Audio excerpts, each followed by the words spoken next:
Welcome to the Hockey Writers Blackhawks Banter, a weekly show with our top Chicago Blackhawks writing crew, bringing you the latest news, rumors, trades, player grades, game results, and much more. From training camp to the playoffs, from Chelsea Dagger to the Madhouse on Madison, our team covers everything that happens with the Hawks. So get comfortable, grab a beverage. It's time for some Blackhawks Banter. Blackhawks Banter.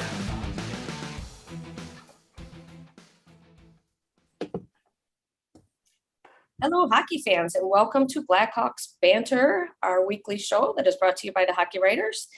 We have some new faces here, as of course you can see. Today, I'd like to introduce you to Austin Stanovich and Zack Weiner, two THW writers from the Los Angeles Kings.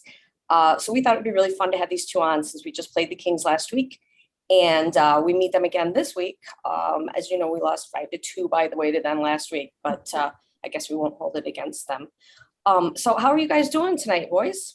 I'm good. Thank you for having me on. Yeah, doing well. Thanks for having us. Yeah, we're happy to have you on. We're happy to talk some hockey. As usual, I'm joined by my partner in crime, Brooke LoFurno. Hi, Brooke. Hey, girl. Hey.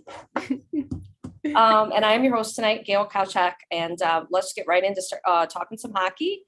For our first segment, we're going to go ahead and go with the week that was and kind of revisit and discuss how the week was. So, of course, we should start with our guests. Let's go ahead and start with Austin. As you know, I just mentioned the Kings beat the Blackhawks 5-2. And then that was Tuesday night, but then they pretty much got shellacked. I think, was it 9-3 to the Colorado Avalanche the next night. Beat the Columbus Blue Jackets 2-1. So that's a good thing because now you have 90 points up from the Vegas Golden Knights, who have 87 points. So still in a pretty, well, not comfortable, but right, third place in the Pacific Division. So how do you feel about the Kings last week? And is there anything in particular that you would like to talk about?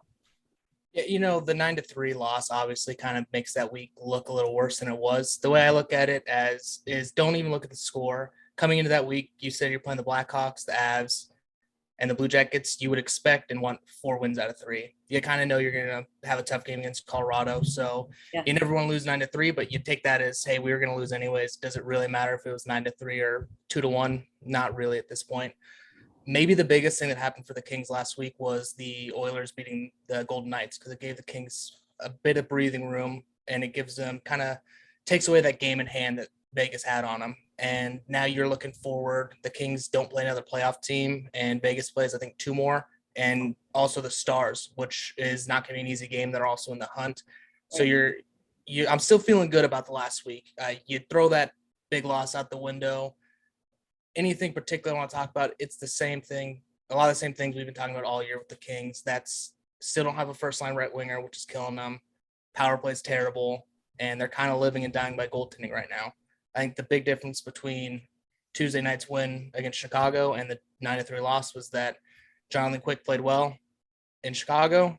Quick and Peterson played terrible in Colorado. And when you don't show, your goalies don't show up against a team like the Avalanche, we saw what happened.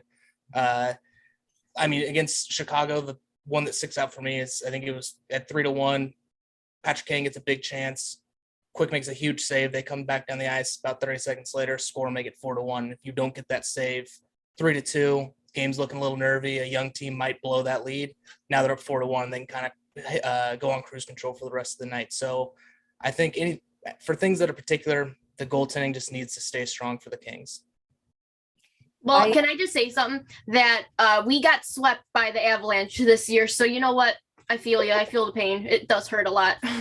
Yeah, they're ridiculous right now. Yeah, they're definitely going to be a team to beat. But I was going to say, why is it that the goaltender always stands on their head against the Blackhawks? It's just not fair. Like why can't Quick have a night off with us? Maybe he will this Thursday. Who knows? He's a spiteful guy, so I think he does it just in spite of the Blackhawks. Yeah, especially, yeah. Especially.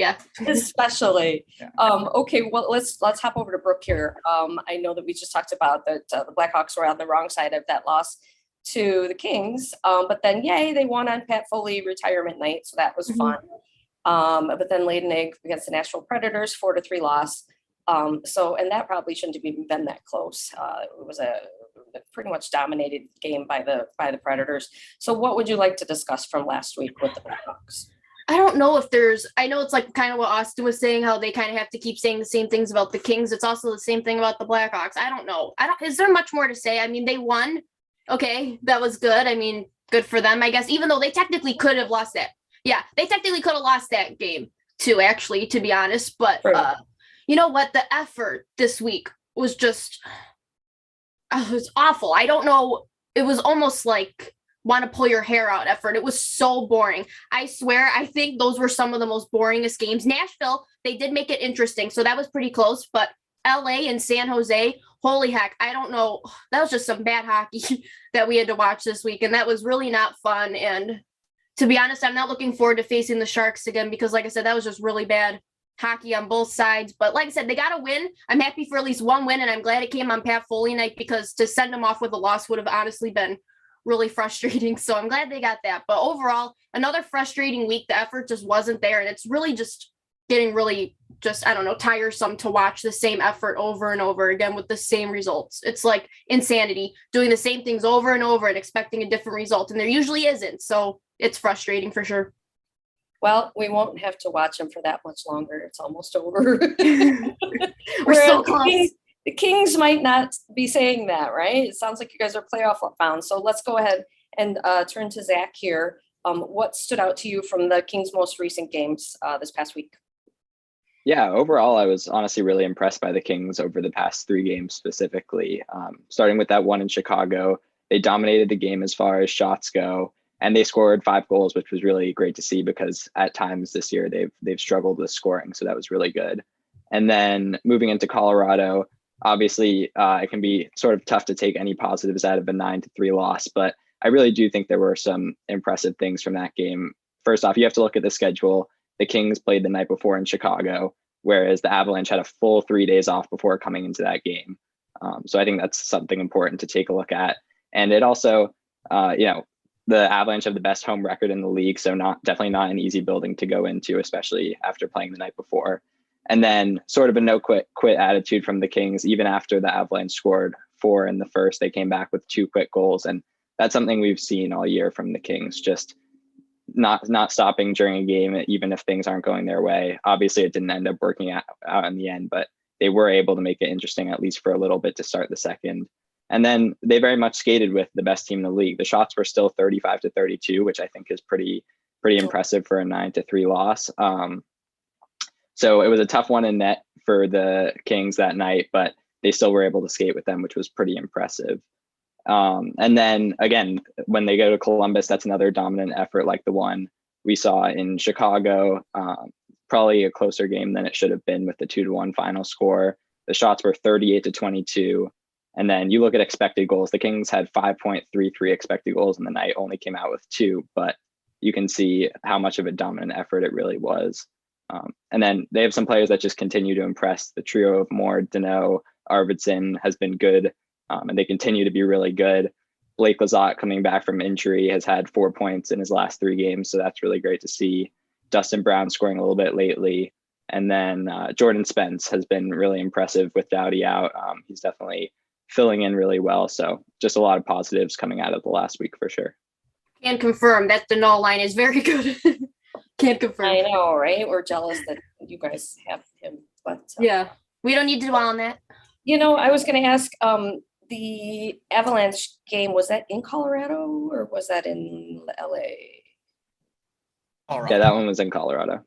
Okay, so again, there's that whole right, like the altitude thing where people, they have a hard time acclimating when they go there. And like you said, they didn't have any time to get there beforehand because they were in Chicago the night before. So yeah. Okay, so I'm just going to talk real quick and give my just kind of some highlights from this past week. I kind of want to hit on some players. I'd like to mention Patrick Kane, a goal in all 3 games, 2 assists against San Jose, and of course the primary assist on Riley Stillman's goal against the Predators. So he's kind of getting hot again. And as a matter of fact, Coach King put the DeBrincat, Strome, and Kane line back together for the last 2 games. And, they're up to their usual tricks. DeBrincat 5 assists in the last 2 games. Jerome has a goal and 2 assists. So these guys are on fire. If nothing else, it should be fun to kind of see these 3 light it up for the last handful of games, because who knows if they're going to be together or what's going to be happening next season. So I guess we should enjoy it while we can. And then Lucas Reichel, top prospect, is likely to be here for the rest of the season. We learned that since he played in the Nashville game. And he also got his first assist, first NHL point with an assist on Dominic Kubelik's goal against the Preds. So it should be fun to watch him down the stretch. Taylor Radish is kind of picking up with some progression again. And finally, I'd like to point out from last week, Brooke, if you recall, I said that I was really hoping that Kelvin DeHaan was going to get at least 5 goals. He got another goal this week, so he's up to 4. So I'm rooting for him to get to that. You know what? I laughed because you picked Kelvin DeHaan as the guy to score a goal. And I was upset because I picked Entwistle and he had a chance. He had like a wide open breakaway and he missed. I was like, oh, come on. We could have had a 2-for-2 thing going. So I'm upset, but I'm glad you were right. I know, right? And I'm just going to be so excited if he actually really does get the 5 goals. So Yeah. anyway, I'm sorry. We're avoiding our guests here. Let's move on to our next segment, which is Guess That Player. So this worked really great the last time we had a crossover episode. I believe it was with the Boston Bruins. And we have some questions and some kind of interconnections between the Blackhawks and the Kings. So let's do this here. Guess That Player. Is everybody ready? So just shout out your answers. I'll ask the questions. Question number 1. Which current Blackhawks forward was drafted by the LA Kings in the 7th round of the NHL draft in 2013, but he was traded to the Blackhawks in 2019? Dominic Kubelik. You are correct. Dominic Right Kubelik. on. I think Blackhawk fans forget that he came from the Kings. I think most people assume that the Blackhawks drafted him, but I always think that's a fun tidbit. And I always thought he came over from Europe. Well, and that's kind of true because he never really did play for the Kings. Am I right? Yeah, he did not want to sign a contract with the Kings. That's why they traded him. Yeah. Oh, well, sorry. We stole him. Sorry. That's all right. Yeah. Helped us tank. Sorry So about that. that worked out. Well, and he's not doing all that great right now. So. Yeah, that's true. Okay, question number 2. Which top LA Kings prospect is from Island Lake, Illinois, and was drafted by the Kings in 2019?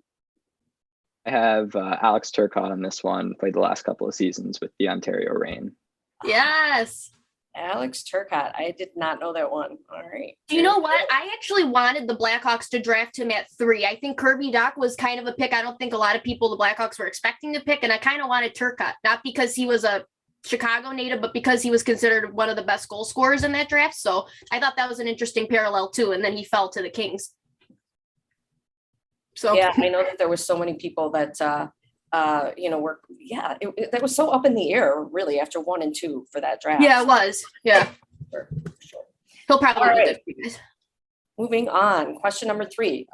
There is a current, I'm going to make sure I'm the right question. Yes. There's a current LA Kings defenseman that played for the Blackhawks in 2019, but he also joined the Finnish Army after the Penguins Stanley Cup run in 2016. Who's that? Olli Maatta. Olli Maatta. Yes. Heck yeah. Our blonde Finnish friend. Yeah, I thought that tidbit was so interesting. I kind of remember that. And I was like, I have to say that because that's a really interesting tidbit. Yeah. I didn't know about the Army thing. Yeah. I'd never heard You of that. didn't? No, I didn't know about that. Yeah, he Also did it in didn't know the about summer. that I one. guess it's mandatory for Yeah. them to join the military. So he just did it in the summer. So good on Olli Maatta. That was Now that you say that, I do remember reading about that. Yeah, It's like a mandatory thing there. Okay. yeah. Okay. Question number 4: the Blackhawks and the Kings have some playoff history rivalry. 2013, we know that the Blackhawks beat the Kings in the Western Conference Final 4-1, and then went on to defeat the Boston Bruins for the Stanley Cup. 2014, it went the other way. The Kings beat the Blackhawks in the conference final in overtime in Game 7, and then they went on to beat the New York Rangers for the Cup. And we know that the Blackhawks won in 2015 as well. So who is the player that scored the game-winning goal for the Kings in Game 7 to essentially thwart the Blackhawks' chances of having a three-peat? I believe that is Alec Martinez, who also scored the overtime winner to win the Stanley Cup eventually against the Rangers. Oh, he did. I did not know that. Ooh. Good for him. Yeah. Who was it? I shouldn't say that though, because just like I just know, damn that Alec Martinez, but good on him, I guess, for doing it twice. That was correct? Yeah, Alec Martinez. Oh, Yeah. I thought it was Kopitar. I was way wrong. No, it was Alec Martinez. And actually, I think that the puck was deflected off of Nick Leddy, yeah. Nick Leddy, but it was that's so painful. I can't. It was Alec Martinez's goal, so we have to give him more credit is due. All right, question number 5. Drew Doughty had some strong complimentary words to say about a current Blackhawks forward, stating, I think he has more heart than a lot of players, and that's what separates him. Skill-wise, he's got it all, but what I really have to be aware of when I play him is on the defensive end or in the neutral zone. If he's trying to forecheck me, I can't be making passes by him. He's going to knock those down. Who is he talking about? What Blackhawks player? This is kind of a shot in the dark because I didn't know who he was actually talking about, but that sounds like a quote talking about Jonathan Toews. That's correct. Really? It was Toews, yeah. That he's describing Toews to a T. I was like, I don't remember that, but it has to be Toews based off what he said. Yep, that's correct. He was talking about it after because they were teammates in Sochi at the Olympics, him and Toews were. So he was talking about that. And I thought maybe people would guess Kane on that one. So I thought that was interesting. But yeah, you hit the nail on the head. It was Toews. Yeah, somebody's saying some good things about Toews these days because they don't really so much anymore. Yeah, that's true. Yeah. Oh, all right, you guys, we're about midway through the show, so I have to just remind you that we are brought to you by The Morning Skate. You can go to themorningskate.io and sign up for the Hockey Writers newsletter that comes out Monday through Friday. So if you have not done this already, please do. And feel free to follow us on Twitter and visit the Blackhawks, thehockeywriters.com for all of our latest content. Now you know the two Kings writers, along with myself and Brooke and some of the rest of all of our crew. We all try to put good stuff out there, so check it out. And I know that the 4 of us are going to be having some fun with maybe articles and some stuff on Twitter because we have a Blackhawks Kings game coming up. So that leads me to my next segment, which is basically Blackhawks Kings game preview for this Thursday. It's their 3rd and final matchup. We know that the Blackhawks beat the Kings 4-3 in a shootout on March 24th, and we know 5-2 that the Kings beat the Blackhawks just last week. So let's talk a little bit about this matchup, and we can start with Zack this time. What do you think the Kings need to do to beat the Blackhawks this Thursday? Yeah, I think the last game they played against the Blackhawks was actually slightly closer than the score the shots indicated. If you look at the goals from the Kings, a lot of them were either from the outside or there was that one pretty play to set up the Moore goal, the first goal of the game. I think if the Kings want to beat the Blackhawks again, they need to do a better job of getting pucks to the house in the front of the net, which will lead to a lot more quality chances. I would love to see another game sort of similar to the one they played against the Blue Jackets. If you look at that shot chart in comparison to the one from the Blackhawks game, you see a lot more activity in front of the net, which is where the Kings found success. They ended up winning both games, but it's not super sustainable to keep hoping, just getting shots from the outside and hoping they find a way in. So I think that's a key. And then I also think power play, as Austin mentioned a little bit earlier, the power play has been pretty brutal as of late, and honestly for a lot of the season. So I don't think they have a power play goal in at least their last 3 games. So if that could get going, if they could put in a power play goal, that would be really key as well. Yeah, special teams is always so important, right? Yeah, okay. All right. Brooke, what do you think? What do you think the Blackhawks have to do to beat the Kings? Score. That seemed like that was the name of the game. That's really it, though. They don't score very much, and you need offense. The Kings actually have a pretty good offense. They kind of can strike very quickly. The Blackhawks, they have a hard time playing catch up. And when the Kings, like the last game, score very quickly like that, it's very hard to catch up. So you just need to score goals. And I do agree with you, Zach. I do think the score was a little kind of lopsided in that way, because I did think it was pretty even for a lot of it. It's just the shots weren't going in at that point. So, and definitely goaltending. I know Lankinen's been a little shaky. And so is Delia the last time. So you know what, goaltending needs to be sharp too, especially because Jonathan Quick has done really well against the Blackhawks. So that's really my keys. Just score goals and have good goaltending, and that wins you games every time, but especially against the Kings. Yeah, the Blackhawks really miss their Marc-Andre Fleury, don't they? Ugh, Yeah, just a little bit. just a Just a little. little bit. Just a little bit. Yeah. All right, Austin, it is your turn. What do you think about this matchup, or a certain player that you think would be somebody to watch? What do you think? Yeah, for certain players to watch, I think if Gabe Velarde and Quentin Byfield, either one of them draw back in the lineup because they were healthy scratched on Saturday against the Blue Jackets. Todd McClellan does not like changing a winning lineup, so I'm assuming they'll be scratched tomorrow night against Anaheim. If either of them come back in, I'd look for one of them to have a big game just because coming on. I mean, that's two guys that are not going to appreciate the scratch, two high skilled guys that are going to want to make an impact, and they'll probably have a little bit of extra juice in that game if they come back in. If they don't, I'd be looking for Adrian Kempe to have a big game. He's always been a guy that's kind of lived and died off his confidence. He's always been a pretty streaky player. He's been better about it this season. That's why he's a 30-goal scorer. But he goes through kind of periods of games where he'll have 10 points in 5 games and 1 point in 10 games. And he's also a Ducks killer. And the Blackhawks might kind of be in this tough spot where they're in between 2 Ducks games, and Kempe might really be cooking. And if he is, the Blackhawks need to watch out because that guy, when he's going, is pretty unstoppable with his size and speed. So he's someone, if Byfield and Velarde aren't in the lineup, I'm looking to have a real big game Thursday night against the Blackhawks. Okay, somebody to watch out for. He did have some pretty good shifts against the Blackhawks. I was surprised he didn't score. He had a couple good chances, but didn't score. So I'm a little scared of him too, to be honest. Okay, it could happen. We hope not. Yeah.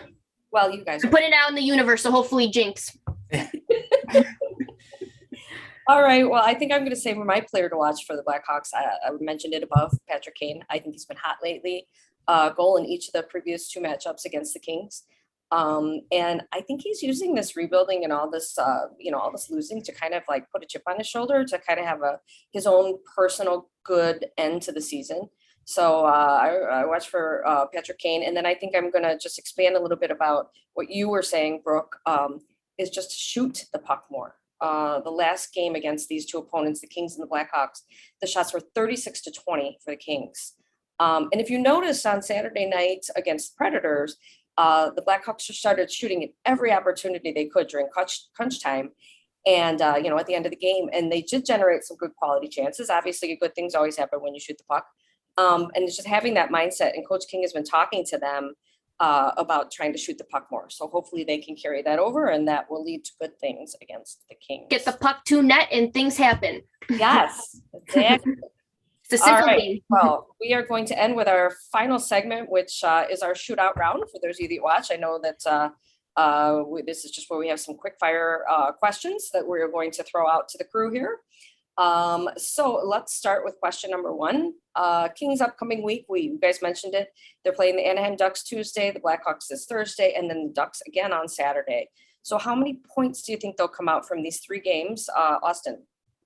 I'm thinking they're going to come out with 4 out of 6. I think that Anaheim's going to steal a game from them just because you have tomorrow night Ryan Getzlaf's last freeway faceoff at home, and Saturday you have Ryan Getzlaf's last career freeway faceoff, and I think that team's going to get up and play well for their captain in at least one of those games. I do think they're going to beat Chicago. I think we'll talk about that a little later, but 4 out of 6 is what I'm guessing.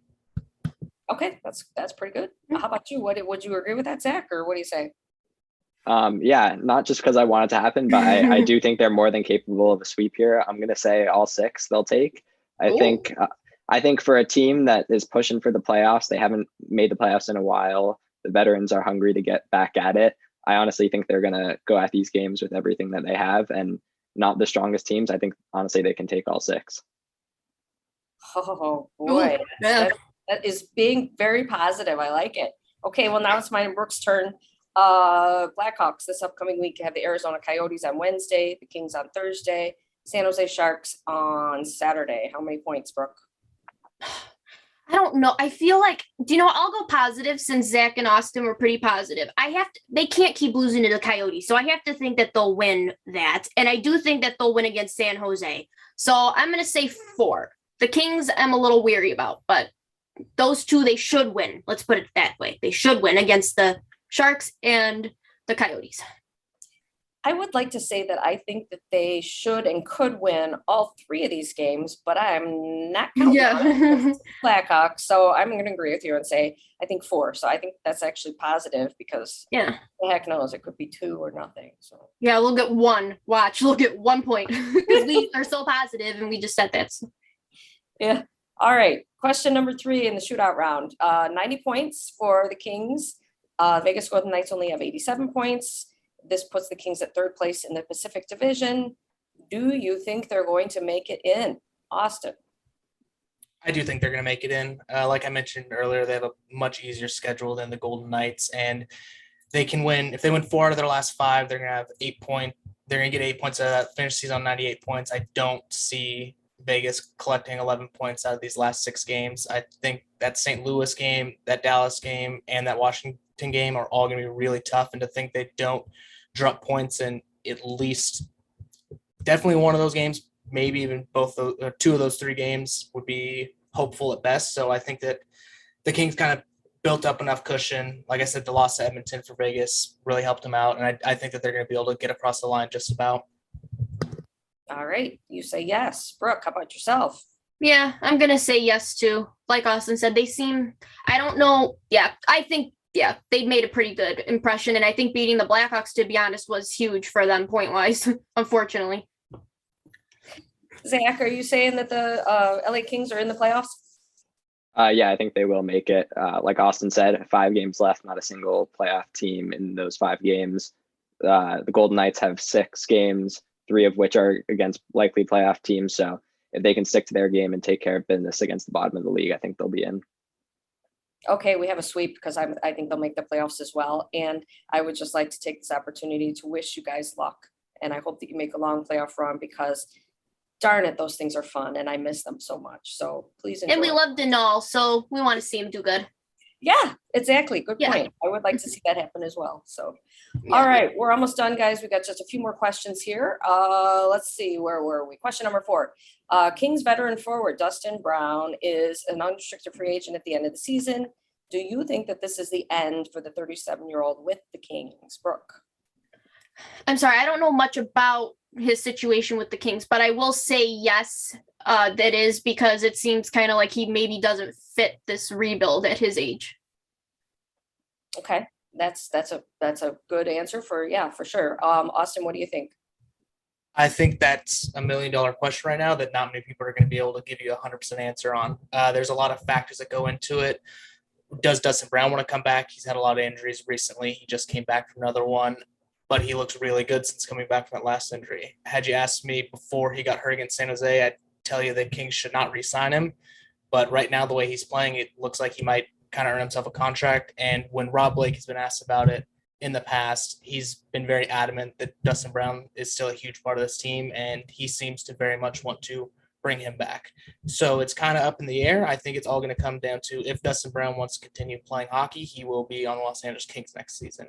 And adding on to that, it's either going to be he plays for the Kings or he retires next year. I don't think there's any chance he goes anywhere else, mainly because his wife at the beginning of the year took a role with the Junior Kings or the Junior Lions, which is the female Junior Kings team. She's the director of hockey operations there now. So I don't think there's any way he moves after that happens. So it's either Kings or retirement for Dustin Brown. And at this point, I'm leaning towards him coming back.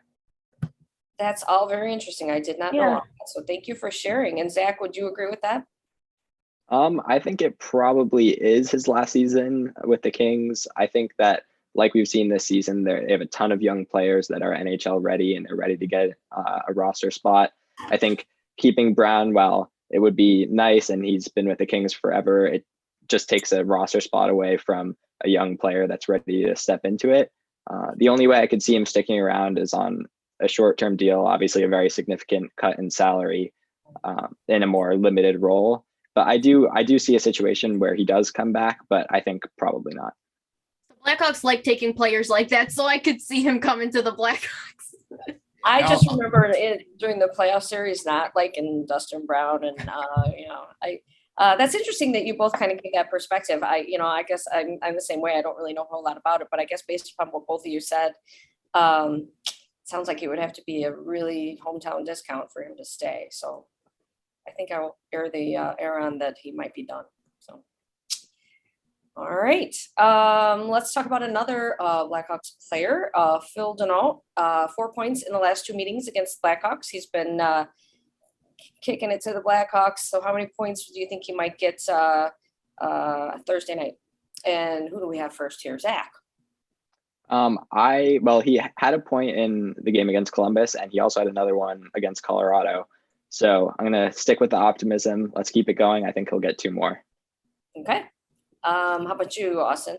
I'm actually going to go with the same answer. I'm going to say 2 more. He's Mr. Consistent. He's going to stay consistent and bring himself to 6 points in 3 meetings against him. Okay, so 2 points. Brooke. Sorry, I hate to be boring, but I'm probably going to say that too. He's going to go for a hat trick, 2 points in each meeting, I guess. All right, well, just to be different, I'm going to say no. They're going to shut him down. 0 points. Whoa. No. And I'm going to run into all 3 of you if that happens. If he doesn't. Whoa. Whoa. All right, this is kind of a fun question. I like this one, and this was brought to us by Brooke. Jonathan Quick and Corey Crawford almost got into a goalie fight back in the 2014 playoffs. So who do you think would have won that fight? Austin. I love this question. It was such an interesting one, and I probably thought about it way more than I ever should have.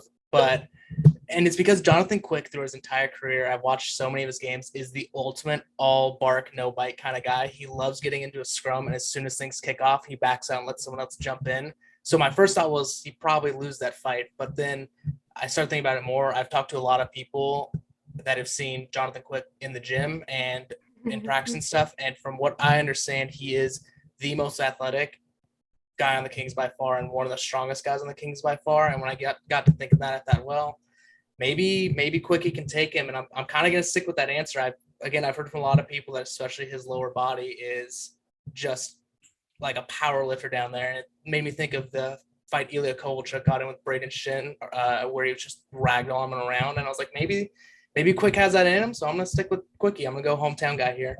All right, you're sticking with Quick. I thought you were going to go the other way, but you changed at the end there. All right. Brooke, what do you think?